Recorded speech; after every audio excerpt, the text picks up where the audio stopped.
Student, स्वागत है एक बार आपका फिर से मिश्री के यूट्यूब के स्टडी मंत्र चैनल पर। आज हम लोग डिस्कस करेंगे जो हमारा टॉपिक चल रहा था सोमेटिक हाइब्रिड, उसी के आगे की हम आज स्टडी करेंगे पॉसिबिलिटीज, अचीवमेंट्स और लिमिटेशन ऑफ प्रोटोप्लास्ट रिसर्च की। आज का हमारा टॉपिक है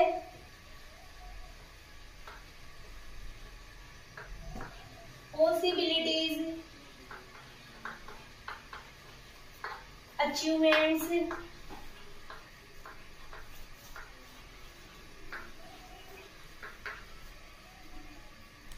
and limitation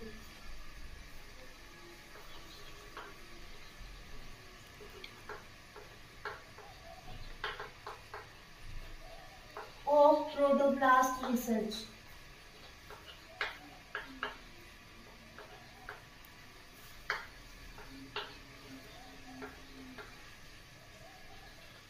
ठीक है, ये आज का हमारा टॉपिक है। इसके हम नोट्स भी प्रिपेयर करेंगे और इसको अच्छे से समझेंगे भी। एक तो ये टॉपिक है और एक स्टडी करेंगे हम एप्लीकेशन ऑफ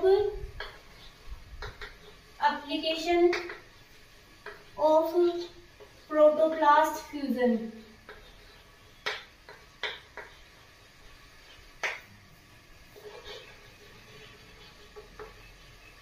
और सोमेटिक हाइब्रिड कि सोमेटिक हाइब्रिड और प्रोटोप्लास्ट फ्यूजन की क्या क्या एप्लीकेशन होती है, उनके ऊपर भी आज हम लोग डिस्कस करेंगे। तो आज हम ये दो टॉपिक पूरा कंप्लीट करेंगे कि ये हमारे जो टॉपिक चल रहा था प्रोटोप्लास्ट फ्यूजन या सोमेटिक हाइब्रिड, वो टॉपिक आज हम लोगों मतलब इसको हम लोग कंप्लीट कर लेंगे। फिर मैं आपको थोड़ा बहुत इंट्रोडक्शन के रूप में बताती हूँ कि पॉसिबिलिटीज, अचीवमेंट और लिमिटेशन में क्या क्या पढ़ेंगे हम लोग। कि पॉसिबिलिटीज मतलब कि जो प्रोटोप्लास्ट फ्यूजन कर रहे हैं उसके द्वारा क्या क्या पॉसिबिलिटीज बन रही है, कि जैसे कि कौन कौन से मतलब कि जैसे कि किसी भी IAA इंडक्शन इसके बारे में या किसी सेल के बिहेवियर के बारे में, इसके बारे में हम लोग जानकारी ले सकते हैं प्रोटोप्लास्ट फ्यूजन के द्वारा। तो ये एक प्रकार की क्या है, पॉसिबिलिटीज है। फिर हम लोग बात करते हैं कि अचीवमेंट्स में क्या होता है, जैसे कि जो दो स्पीसीज है जिसके द्वारा कि क्या किया गया कि एल्कोहल का प्रोडक्शन अधिक मात्रा में किया गया। जैसे कि हमारे पास से कोई मान लो कोई पाम स्पीसीज है, उसके द्वारा ऑयल का प्रोडक्शन बहुत मात्रा में होता है, लेकिन वो क्या होता है मेच्योरेशन में बहुत अधिक टाइम लगाता है। तो उसके मेच्योरेशन को कम करने के लिए, उसके मेच्योरेशन टाइम को कम करने के लिए क्या की गई, प्रोटोप्लास्ट रिसर्च की गई। तो ये भी एक प्रकार की क्या है, इसकी अचीवमेंट है। नेक्स्ट हम लोग बात करते हैं कि कई प्रकार के, जैसे कि निकोटियाना हाइब्रिड्स का प्रोडक्शन किया गया किसके द्वारा, प्रोटोप्लास्ट फ्यूजन के द्वारा। तो ये क्या है, इसकी क्या है, अचीवमेंट है। एक हम लोग बात करें कि ब्रिंजल हाइब्रिड का भी प्रोडक्शन किया गया। ये भी क्या है, इसकी एक प्रकार की अचीवमेंट है कि ये इसकी अचीवमेंट है। हम लोग अचीवमेंट की बात करें तो ये भी एक प्रकार की इसकी अचीवमेंट है। फिर हम लोग बात करते हैं कि एक है जेट्रोपा स्पीसीज और एक है जो हमारे पास रिसिनस स्पीसीज। तो उसके द्वारा क्या किया, बायोडीजल का भी इंक्रीज किया गया। उन दोनों के प्रोटोप्लास्ट को फ्यूजन करके क्या किया गया, बायोडीजल को इंक्रीज किया गया। फिर नेक्स्ट हम लोग बात करते हैं लिमिटेशन मतलब प्रोटोप्लास्ट फ्यूजन या सोमेटिक हाइब्रिड की क्या क्या कमियां है। तो उनके ऊपर हम लोग बात करें तो ये जो प्रोटोप्लास्ट फ्यूजन मेथड है वो हर टाइप की स्पीसीज पर अप्लाई नहीं किया जा सकता। फिर हम लोग बात करते हैं जिन सेल्स में वैक्यूल्स अब्सेंट होते हैं उनका प्रोटोप्लास्ट है वो आइसोलेट नहीं किया जा सकता। तो ये एक प्रकार की क्या है, इनकी लिमिटेशन है। फिर हम लोग बात करें कि इंटरजेनिक स्पीसीज को मतलब उनका प्रोटोप्लास्ट फ्यूजन तो किया जा सकता है, बट ये क्या है प्रोसेस, इसको मेंटेन करना बहुत डिफिकल्ट होता है। तो वो हम लोग लिमिटेशन के अंतर्गत स्टडी करेंगे। फिर हम लोग बात करते हैं कि प्रोटोप्लास्ट फ्यूजन की क्या क्या एप्लीकेशन है। जैसे कि कई करेक्टर है, डिजीज रेजिस्टेंट है, कई और है जैसे हर्बिसाइड रेजिस्टेंस है। इन जीन का ट्रांसफर भी एक स्पीसीज से दूसरी स्पीसीज में ट्रांसफर किया जा सकता है प्रोटोप्लास्ट फ्यूजन के द्वारा। तो ये क्या है, इसकी एक प्रकार की एप्लीकेशन है। तो अब हम लोग इनके नोट्स प्रिपेयर करते। आगे possibilities of protoplast research. Possibilities 1 है, प्रोटोप्लास्ट फ्यूजन नेचुरल मेथड की तुलना में इजी है। सेक्सुअल हाइब्रिडाइजेशन में किसी भी तरह की इनकम्पेटिबिलिटी हो तो प्रोटोप्लास्ट फ्यूजन द्वारा 2 सेल्स का फ्यूजन किया जा सकता है। कि नेचुरल जो फ्यूजन हो रहा है उसमें अगर कोई भी प्रकार की इनकम्पेटिबिलिटी हो तो क्या किया जाता है कि प्रोटोप्लास्ट फ्यूजन के द्वारा सेल्स का फ्यूजन करवाया जा सकता है। सेल्स का osmotic behaviour, IAA action, cell wall formation, etc possibilities की स्टडी की जा सकती है। तो ये 1 पॉसिबिलिटीज 1 है। सेकंड पॉसिबिलिटीज हम लोग देखते हैं, प्रोडक्शन ऑफ हाइब्रिड्स का प्रोडक्शन किया जा सकता है, ट्रांसजेनिक्स का प्रोडक्शन किया जाता है, inter specific and intra specific cross is possible, किसके द्वारा, प्रोटोप्लास्ट फ्यूजन के द्वारा। फिर पॉसिबिलिटीज 3 है, effect of ROS, reactive oxygen species on DNA condensation and decondensation. इसको क्या किया जा सकता है, इसको स्टडी किया जा सकता है कि जो रिएक्टिव ऑक्सीजन स्पीसीज है उनका किस प्रकार से, मतलब उसका इफेक्ट किस प्रकार से होता है डीएनए कंडेंसेशन और डीकंडेंसेशन पर। Phytochrome development in hybrid and hybrid cells, की फाइटोक्रोम डेवलपमेंट किया जा सकता है हाइब्रिड और हाइब्रिड सेल्स के द्वारा।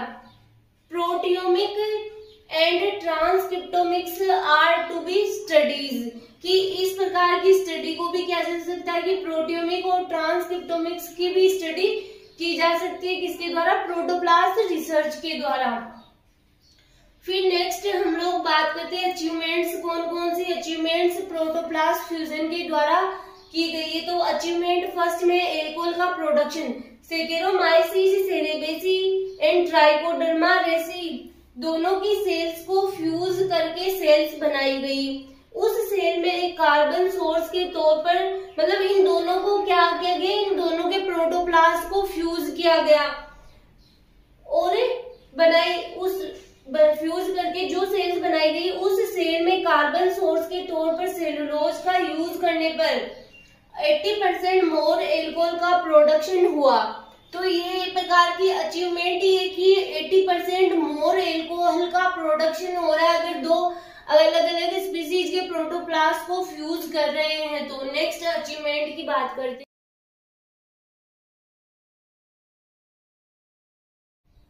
फिर अचीवमेंट 2 इलेइस गुआनेंसिस, एक प्रकार की, किसका बोटेनिकल नेम है, ये पाम स्पीसीज का, ये palm species for palm oil production, जिसके द्वारा क्या होता है कि पाम ऑयल का प्रोडक्शन किया जाता है। इसको मेच्योर होने में बहुत अधिक टाइम लगता है, 8 इयर्स के लगभग लगता है। तो इसके क्या किया जाता है, प्रोटोप्लास्ट फ्यूजन के द्वारा और कल्चर के द्वारा इसके जो ये मेच्योरेशन टाइम है उसको कम किया जा सकता है। फिर अचीवमेंट 3 साइट्रस साइनेंसिस, जो कि एक सीट्रस स्पीसीज है, एंड साइट्रस रेटिकुलाटा, ये दोनों ही ऑरेंज की स्पीसीज है।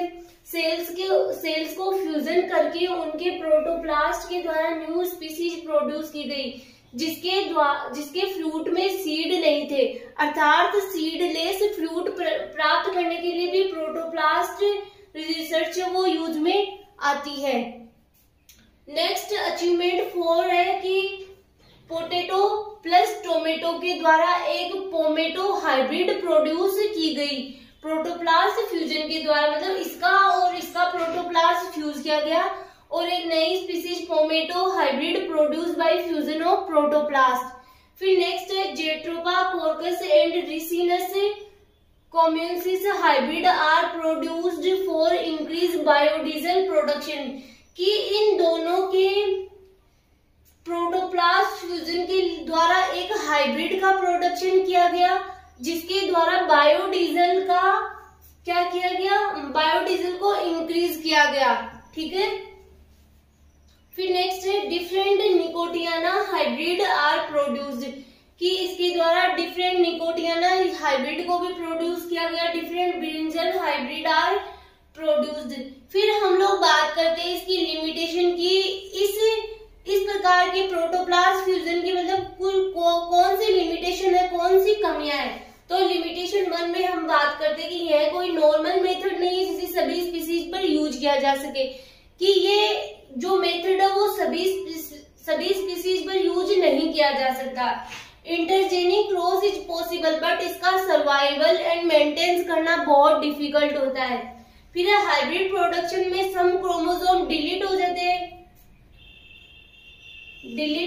हैं और एलिमिनेट हो जाते हैं। तो ये एक प्रकार की क्या है, इसकी लिमिटेशन है कि हाइब्रिड प्रोडक्शन में कुछ क्रोमोसोम डिलीट हो जाते हैं या एलिमिनेट हो जाते हैं। Fusion percentage is very low, cells का प्रोटोप्लास्ट आइसोलेशन करना बहुत डिफिकल्ट होता है, कि ये एक प्रकार का डिफिकल्ट होता है कि किसी सेल से प्रोटोप्लास्ट को सेपरेट करना। नेक्स्ट लिमिटेशन को अब स्टडी करते हैं। नेक्स्ट लिमिटेशन है meristematic protoplast and some other cells which do not have vacuoles can not be isolated, कि इस प्रकार की सेल्स जिनमें की वैक्यूल्स अब्सेंट होती है उनको आइसोलेटेड नहीं किया जा सकता है, तो उनका प्रोटोप्लास्ट कल्चर भी नहीं किया जा सकता। प्लाज्मा मेम्ब्रेन बहुत वीक होती है, जिससे ये ऑस्मोलाइटिक मेथड के दौरान ब्रेक हो जाती है। तो ये क्या है, एक प्रकार की इसकी लिमिटेशन है। Each plant species require different type of experience, की प्रत्येक प्लांट स्पीसीज होती है उसके लिए अलग अलग मेथड की नीड होती है। फिर हम लोग बात कर लेते हैं कि application of protoplast fusion and somatic hybrid. कुछ एप्लीकेशन यहाँ पे मैंने नोट डाउन किए कि सोमेटिक हाइब्रिड या प्रोटोप्लास्ट फ्यूजन की क्या क्या एप्लीकेशन होती है। प्रोटोप्लास्ट फ्यूजन द्वारा मेल स्टेरिलिटी को हाइब्रिड द्वारा एक स्पीसीज से अनदर स्पीसीज में ट्रांसफर किया जा सकता है या की जा सकती है, जो प्लांट ब्रीडिंग में साइंटिस्ट के एक्सपेरिमेंट के लिए यूजफुल होते हैं।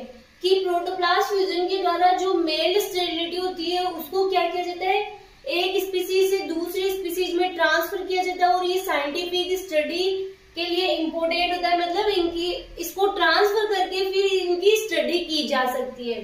फिर इसके द्वारा one species to another species में disease resistant, growth resistant etc characters का भी ट्रांसफर किया जा सकता है। फिर नेक्स्ट है सोमेटिक हाइब्रिड द्वारा ब्रेसिका में herbicide resistance of spring produce किए जाते हैं, मतलब किए जा चुके हैं। कि ब्रेसिका जो स्पीसीज होती है उनमें herbicide resistance of spring produce किए जा चुके हैं। निकोटियाना टोबेकम में streptomycin resistant gene Nicotiana sylvestris में ट्रांसफर की गई। यहाँ पे से है कि निकोटियाना टेबेकम से स्ट्रेप्टोमाइसिन रेजिस्टेंट जीन है वो किस में ट्रांसफर की गई, निकोटियाना की दूसरी स्पीसीज में ट्रांसफर की गई। सोमेटिक हाइब्रिड प्लांट्स में जेनेटिक वेरिएशन प्रोड्यूस की जा सकती है। कि जो सोमेटिक हाइब्रिड है उनके द्वारा प्लांट्स में वेरिएशन, विभिन्नताएं प्रोड्यूस की जा सकती है। तो ये कुछ एप्लीकेशन मैंने नोट डाउन इसलिए किए ताकि कई बार एमसीक्यूज या शॉर्ट क्वेश्चन में आपके पूछ लिया जाता है कि एप्लीकेशन ऑफ सोमेटिक हाइब्रिड, ठीक है, या फिर प्रोटोप्लास्ट फ्यूजन की क्या एप्लीकेशन है, तो आप नोट डाउन कर सकते हो। तो ये आपका टॉपिक था प्रोटोप्लास्ट फ्यूजन, इसकी पॉसिबिलिटीज, अचीवमेंट, लिमिटेशंस और सोमेटिक हाइब्रिड, ये आपके कंप्लीट हो चुका है।